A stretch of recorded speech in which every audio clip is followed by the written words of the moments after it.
नमस्कार मित्रांनो, मराठी माणूस प्रदीप. तुकाराम मुंढे एक असं व्यक्तिमत्व, असं व्यक्तिमत्व 21 वर्ष नोकरीला झालेत आणि 21 वर्षात कितीदा बदली झाली असेल? 24 वेळा.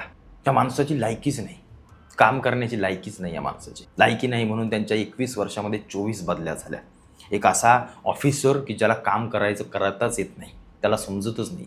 जेव्हा तेव्हा येऊन एम्प्लॉईजना म्हणजे त्यांच्या त्या काम करणाऱ्या अधिकाऱ्यांवरती ओरडणं, लोकांचे प्रश्न सोडवणं रस्त्यावर उतरून, जे अनधिकृत असेल त्याच्यावरती बुलडोजर लावणं, आमदारांना न घाबरणं, खासदारांना न घाबरणं, मंत्र्यांची कुठल्या न चाटणं, हे काम करणाऱ्या मुंडेंची ना लायकीच नाही. मी सरळ तुम्हाला सांगतो, लायकीच नाही. कशाला तुम्ही काम करता? मी तर म्हणतो रिटायर व्हा, तुम्ही रिटायर व्हा, घरी बसा. तुम्हाला मी सांगतो किती वर्षामध्ये कुठं कुठं बदल्या झाल्या, कशा झाल्या, ऐका जरा. ऑगस्ट 2005ला ट्रेनिंग म्हणून लागले डेप्युटी कलेक्टर सोलापूरमध्ये. सप्टेंबर 2007ला deputy collector Deglur sub division. जानेवारी 2008ला chief executive officer district council Nagpur. March 2009ला कमिशनर ट्रायबल डिपार्टमेंटमध्ये.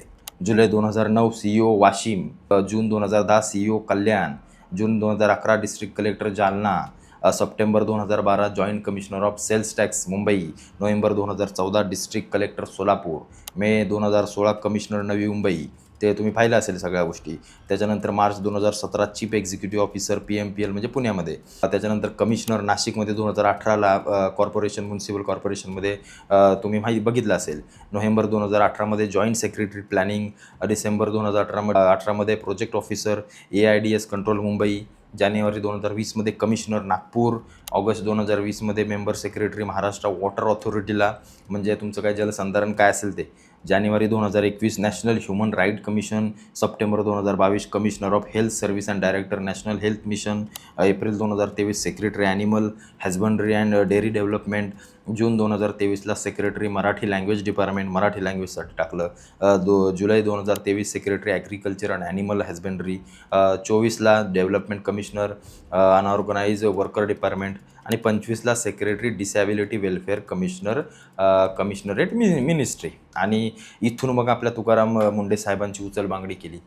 आता ते कुठं टाकतील काय किंवा आहेत काय मला माहीत नाही आहे, मी त्याच्याविषयी काय माहिती घेतली नाही आहे. पण एक असा ऑफिसर 21 वर्ष काम करतो आणि त्याच्या 24 वेळा बदल्या होतात. याचा अर्थ तो एकाच जागी त्याला वर्षभरही थांबू दिलं जात नाही. काय नालायक नीच राजकारणी आहेत.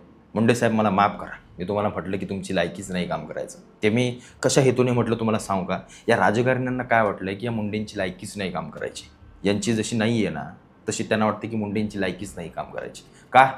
आमच्या फायली ओपन होतील, आमचे काळे कांड बाहेर निघतील, आमच्या अधिकाऱ्यांनी टेबला खालून घेतलेले पैसे मुंडे बाहेर काढेल, त्याला कुठला कमिशनर केला किंवा कुठला आयुक्त बनवला एखाद्या महानगरपालिकाचं तर अनधिकृत बांधकामं तोडेल, आमचे डान्सबार तोडेल, आमचे दारूचे अड्डे तोडेल.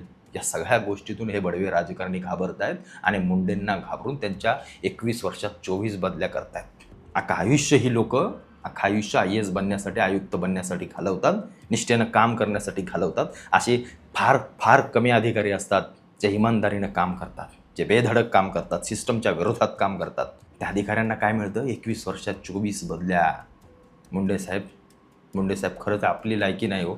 आपली लायकी नाही या राजकारण्यांसमोर. आपली लायकी काय नाही? आपली लायकी पैसे खाण्याची नाही आहे.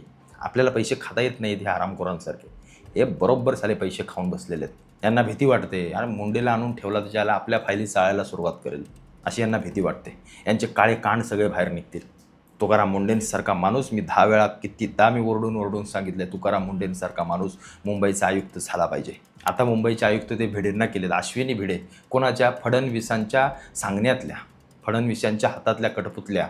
शिंदेंमध्ये आणि फडणवीसांमध्ये दोघांमध्ये भांडणं चालले. तुझा आयुक्त टाकायचा की माझा टाकायचा? अरे तुझा टाकला तर तुला फायदा होईल, माझा टाकला तर मला फायदा होईल. याच्यावरून दोघं भांडतायत, याच्यावरून दोघांची एकमेकांच्या नवरा बायकोसारखे रुसतायत. तुकाराम मुंडेंना काढून टाकला. तुकाराम मुंडेंची उचलबांगडी. तुम्ही कशाला उगाच तनतन करून घेताय? मुंडे साहेब, रिटायर व्हा, आपलं पेन्शनवरती जगू.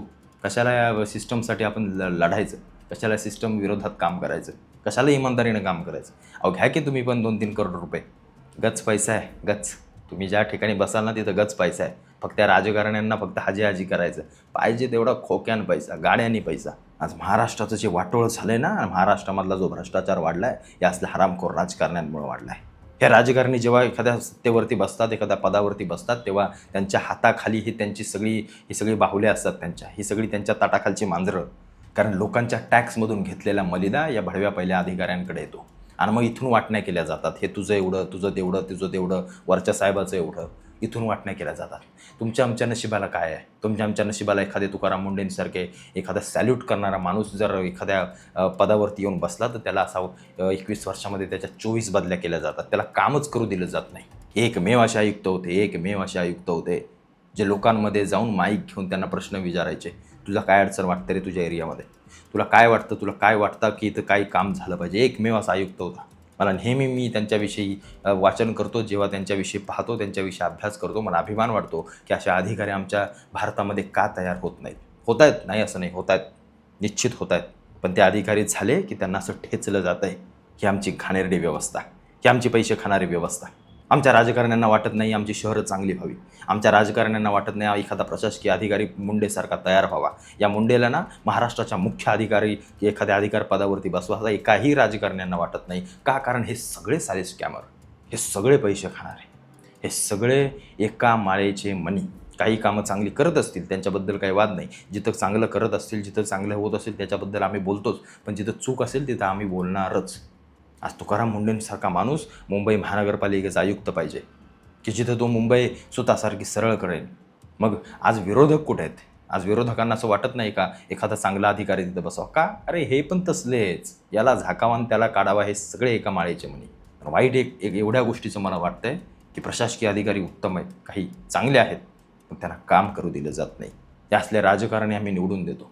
21 वर्षामध्ये 24 बदल्या, बघा ना काय प्रवास असेल. म्हणजे ते काय काम करत असतील आणि कशा पद्धतीनं करत असतील याचं एक उत्तम उदाहरण म्हणजे हे 21 वर्षामध्ये 24 बदल्या. तुम्हाला काय वाटतं या सगळ्या गोष्टींबद्दल मला आवर्जून कळवा. आणि तुकाराम मुंढे साहेबांना पुन्हा एकदा मुख्य प्रशासकीय सेवेमध्ये जर पाहायचं असेल, मला आता मुंबईचा त्यांना आयुक्त होताना पाहायचं आहे, जेणेकरून ही सगळी मुंबईमधली घाण सगळी बाहेर काढली जाईल आणि मुंबई कुठंतरी स्वच्छ होईल. त्यासाठी असा धडाकेबाज अधिकारी पाहिजे. पण हे सगळे हरामखोर तिथं त्यांना बसवणार नाहीत. कारण मुंबई हे खरे सोन्याचं अंडं देणारं सगळं ती कोंबडी आहे. त्यामुळे ही अंडी जर कोणी ठेचली येऊन तर यांना अंडी मिळणार नाहीत सोन्याची. त्याच्यामुळं तिथं त्यांना बसवणार नाहीत. पण मुंडे साहेबांची याशी फरफट पाहावत नाही. त्या नेत्यांना वाटतंय की मुंडे साहेबांची काम करायची लायकीच नाही. तुम्हाला काय वाटतं या सगळ्या विषयाबद्दल मला आवर्जून कळवा.